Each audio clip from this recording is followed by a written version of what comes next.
मराठा आरक्षणावरनं भुजबळांनी पुन्हा एकदा सरकारवर निशाणा साधलाय। एका समाजाचे सरकारकडनं सगळे हट्ट पुरवण्याचं काम सुरू आहे। 54 लाख ओबीसीत आले तर धक्का लागणार नाही का असा सवाल विचारत ओबीसींना धक्का मारून बाहेर काढण्याचं काम सुरू असल्याचा गंभीर आरोप भुजबळांनी केलाय। तसंच ओबीसी समाजही मतदान करतो हे विसरू नका असा इशारा भुजबळांनी सरकारला दिलाय।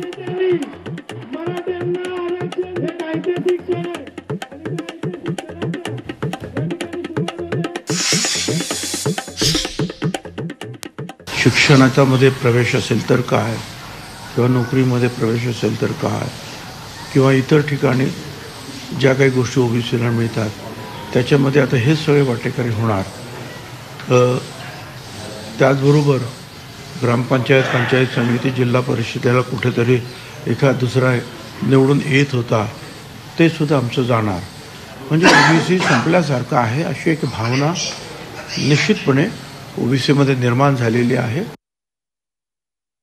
54 लाख जर जे नोंदी सापडल्या आणि त्याच्या आणखी दुप्पट तिप्पट लोक ओबीसीत आले म्हणजे ओबीसीला धक्का लागणार नाही।